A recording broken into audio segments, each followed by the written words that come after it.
Good morning, everybody, and very welcome to a new series of slides, which we call Mother Baby Friendly Initiative, and it's all about the Mother Baby Friendly Initiative. And I'm Anna Nolte.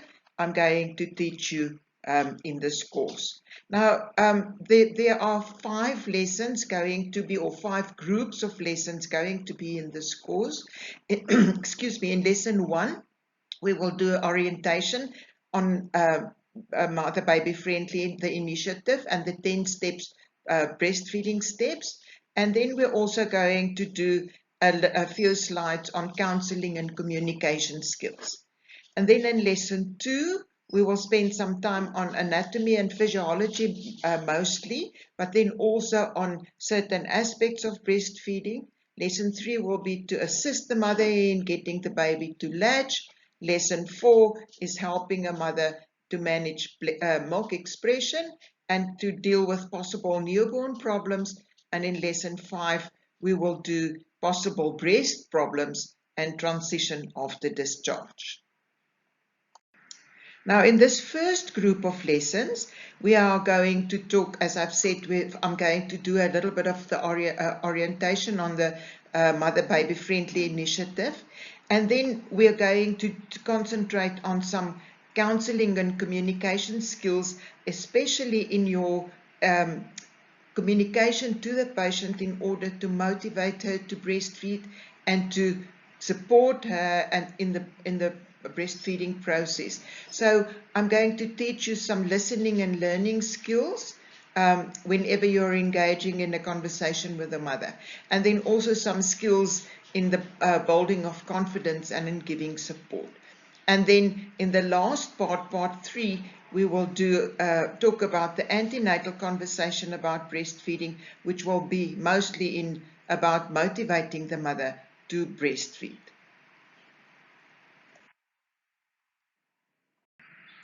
Now, just before I start with the slides, I just want to give just a few words on the Baby Friendly Hospital Initiative.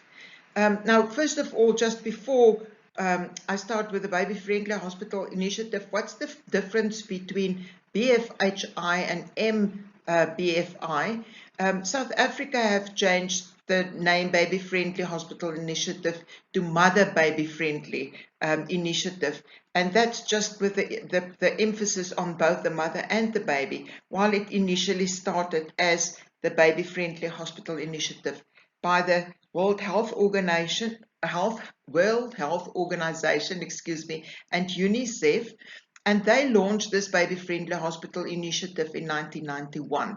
And their main aim was to help motivate facilities to implement the 10 steps to successful breastfeeding. Now, these 10 steps to successful breastfeeding, I think most of you do know. It comes a long way, and I think we have tried to implement that in most of the hospitals.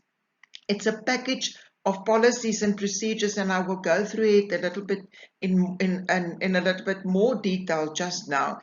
But facilities who are providing maternity and newborn care should be implemented, and the main aim is to support breastfeeding. And then in 2009, a working group was formed, and their purpose was to develop these breastfeeding baby-friendly hospital initiative and the 10 steps to successful breastfeeding, to change that to include more neonatal aspects. And they became then the new baby-friendly hospital initiative. There was still they still used the 10 steps, and there was not a huge difference between the previous 10 steps and the new baby-friendly hospital initiative 10 steps, if I can call it like that. As I'm saying, there was just more neonatal aspects included. And then in 2018, the World Health Organization revised the 10 steps. And this is where all this new, I almost want to call it hoo-ha in a nice way, comes from, because now the Department of Health in South Africa has decided that this is now time that this new 10 steps should be implemented, and more training should be given, etc. And I will go in more detail about that. Now, if we look at the Mother Baby Friendly Initiative, which I've said is basically what South Africa calls the Baby Friendly Hospital Initiative, but it's based on the Baby Friendly Hospital Initiative. Now, if we look at what it focuses on, it is to ensure that mothers and babies receive an enabling environment that provides an appropriate quality standard of care that's promotive and supportive of breastfeeding throughout the continuum of care to promote the mother's and baby's health and development. Now, I think I have emphasized, and you can see it's been printed here in bold as well, are the most important things in this Mother Baby Friendly Initiative. The ensuring the environment, the enabling environment, the quality and standard of care, and to promote and support breastfeeding throughout the continuum of breastfeeding. Now, in research, there's overwhelming evidence that by supporting and implementing the 10 steps of breastfeeding, that there's a significantly increase in the success of breastfeeding. And specifically, the very important things about Mother Baby Friendly Initiative that you will hear over and over, namely the early initiation immediately after birth, exclusive breastfeeding, and the total duration of breastfeeding. I almost want to say those are the key concepts in the Mother Baby Friendly Initiative. And all this contributes to reduce the mother and newborn mortality, especially the newborn mortality. Now, the Mother Baby Friendly Initiative also includes aspects of the International Code of Marketing of supplementing substitutes. We will come to that in much more detail a little bit later on. Now, if we look at the 10 steps to successful breastfeeding, as I've said, I think most of you know about the 10 steps, and I've heard, especially recently with all the Department of Health's new drive to implement the Mother Baby Friendly Initiative and the 10 steps of breastfeeding. I think all of you are quite aware of it. Now, I'm going to go through it quite quickly on these slides just to introduce you and to show you the 10 steps again, or to revise them again with those of you who know it. We will come to each one of them in a more individual way as we are going along. Now, the first one is regarding hospital policies. There should be hospital policies, and in your specific wards, there should be policies on different aspects of breastfeeding. For example, not promoting infant formulas, making breastfeeding care standard practice, keeping track of support for breastfeeding, etc. So there should be a drive to develop or to revise hospital policies regarding breastfeeding, the Mother Breastfeeding Initiative. Just before I go further, for those of you who are not aware of the new drive, if I can call it the new drive for the Mother Baby Friendly Initiative by the Department of Health, the Baby Friendly Initiative was always supported by the Department of Health, and hospitals needed to adhere or meet certain criteria before they can be accredited or could be accredited in the past as a baby-friendly hospital. Now, a few years back, about 2 to 3 years back, that has fallen a little bit in this regard. The accreditation didn't happen anymore. There was no training anymore. But now, with this new baby-friendly initiative being revised by the World Health Organization, the Department of Health, the South African Department of Health, has now also started with, as I'm saying, a new drive on the Mother Baby Friendly Initiative. And I will talk a little bit about it as we go through all these steps. But obviously, the Department of Health will come to audit all your hospitals Whether you are applying to be accredited as a mother-baby friendly hospital or not, they will still come and accredit you, and you will still have to adhere to these guidelines. Now, I'm just going to talk a little bit more in depth and detail about the staff competency step, the second step, because that's what we are busy with. And they say that all staff should be trained, and I will do this a little bit in more detail, on supporting mothers to breastfeed and assessing the mother's health need. And I'm coming back to this word assessing, because that will definitely be done. Now, in a little bit, as I've said, a little bit more detail about this step specifically, the aim of this step is to develop the capacity of healthcare personnel with the required knowledge and competencies and effective skills to deliver consistent messages and implement policy standards. And that's basically why you are doing this course in Mother Baby Friendly initiative, so that all personnel should be trained, and I come to that also in a little bit more detail, and require the necessary knowledge. And specifically with the emphasis on this consistent messages, I think we are all aware of the fact that there are many opinions, and many people, many midwives have different opinions about different aspects of breastfeeding, etc. And there are often very conflicting messages that mothers receive, which they really can't afford to have. Now, when we look at the implementation standards of this step, exactly how should this be implemented? It says here that all facilities rendering maternal and newborn services should ensure that all personnel rendering maternal and newborn care have received appropriate training, at least 20 hours, and that's during pre-service as well as in-service training. And this 20 hours can be given in many ways. It can be didactic lectures, it can be self-study, or it can be supervised clinical experience, etc.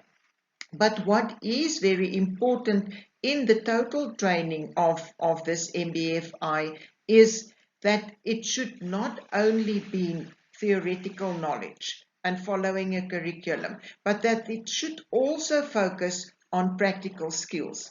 Now, obviously, the practical skills we can't do in this online video course, but it is then very important that your hospital should also make sure that you do get the opportunity to practice these skills and to prove your competency in these specific skills. So it says here that all health professionals who provide antenatal delivery and or newborn care should be capacitated and assessed on knowledge, skills, and competencies. And then there's a list of core competencies, which is considered the essential skills for all personnel to know. And that will be covered in this course. All of them will be covered in this course. And you should also make 100% sure that regular updates should be planned on this. Now, this is very important. You will also see later on that when the Department of Health comes to audit your hospital, that you will have to prove to them that you are competent and that you are having all these skills. So, very important. Now, and here they are. You will see here the first three are the ones that we are busy doing today. The listen and learning skills, the building confidence, and the antenatal conversation. And all the other skills we will cover through the rest of the series of slides. It's the immediate and uninterrupted skin-to-skin contact, the breastfeeding within the first hour after the baby has been born, discussing with the mother how breastfeeding works, that's the anatomy and physiology, and all these. There's a whole list. Manage milk expression, breastfeeding a low birth weight baby, helping a mother who's not feeding a baby directly at the breast, that's also specifically related to sick and newborn, premature babies, etc. Now, the minimum requirements that the personnel need to meet in your hospital is that at least 80% of all healthcare workers who are providing antenatal, delivery and newborn care should have received this 20-hour training, as well as been competent.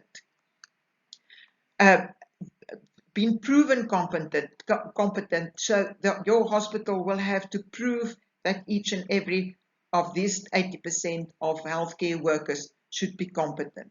And then all of the facilities should keep a record of the training staff, including their regular updates. And so your hospital will have to keep a record of the fact that you have done this course. And then, very important, at least 80% of the healthcare workers who provide antenatal delivery or newborn care will have to be able to correctly answer 3 out of 4 questions. That is now when the Department of Health comes to audit your facility, the healthcare workers' competency and knowledge will be assessed by asking them for certain questions. So what is very important is that you don't see this course or these slides as just a once-off, going through it, getting the knowledge, and then you're done. Because it will obviously take time for Department of Health to come to your hospital to come and audit you. So by the time that they come, you might have forgotten all the things that you've learned in the slides. So I think it might be a good advice policy to print these slides out, to revise them again and again, and to make sure that you're really competent in the knowledge that we are doing on these slides. Then the third step is antenatal care, and we will also talk a little bit about antenatal care in this first lesson series. And this is specifically important to discuss the importance of breastfeeding with mothers during the antenatal period, so that they can take informed decisions about exactly what they want to do they want to breastfeed, how they want to breastfeed, and what should be being done, so that they are well prepared for giving their babies breastfeeding. The fourth step is the care right after the birth, and this specifically is encouraging skin-to-skin contact between the mother and the baby soon after birth, and soon after birth means within the first hour after birth, and helping mothers to put their baby to the breast right away. I think in many of the private hospitals, this would be one of the biggest challenges, because you are having a lot of cesarean sections. It doesn't mean that it can't be done if the mother had a cesarean section, but we will talk, I think, in the next session of lessons, we will definitely talk about that in much more detail. Supporting the mothers with breastfeeding is the fifth step, and that is now all the aspects regarding breastfeeding, doing breastfeeding, checking the positioning and the attachment of the suckling. That's now specifically latching, giving practical breastfeeding support, helping the mothers with common breastfeeding problems. And then 6 is the big issue about supplementation, giving only breast milk, and unless there are medical reasons. Now again, remember the main aim was to enable an environment that support breastfeeding. We're not forcing breastfeeding. So this is usually, we're trying to encourage the mothers not to give supplementary feeds, except if there's really a medical reason for it. But as I'm saying, we're not forcing it. And then also prioritizing donor human milk instead of formula supplements, and then also helping mothers who want to formula feed their babies to do that safely and successfully as well. The 7th step is rooming in, and here again, we're not forcing mothers, but we are creating an enabling environment. So we encourage mothers to have their babies together with them during day and night. So we create, your hospital needs to create facilities that the mother should stay and the baby should stay to, or preferably stay together during all the time. Again, if mothers do want their babies to be going away to a nursery, or if the baby is sick or whatever, obviously there needs to be facilities for that as well. So again, we're not forcing mothers to room in, but we create the facilities for them to be able to room in, and we are encouraging that. Feeding, here helping the mothers to know when their babies are hungry and to look at the cues which the baby gives that the baby is hungry, and to not limit the breastfeeding times, but rather to give demand feeding and not on a schedule of 4-hourly feeds, for example. Step 9 is bottled teats and pacifiers, interesting topic, and that is again, we're not forcing mothers, we're encouraging them, we counsel them on the use and the risks of feeding bottles and teats and pacifiers, and all the aspects around that. We will talk about that in much more detail. And then the very last one is discharge, the support the mothers to breastfeed when they are going home. And the community aspect becomes quite important in this last revised mother-baby friendly initiative, because the mother is going home now, and we should make sure that there is support services for the mother and breastfeeding when they are going home. And we will talk about that also in much more detail. And that brings us to the end of this orientation lesson, part 1. Please complete your quiz, and then you can carry on to the next lesson. I hope that this gave you a good overview of what to expect in the next sessions of lessons, and why it's so important to do this mother-baby friendly course.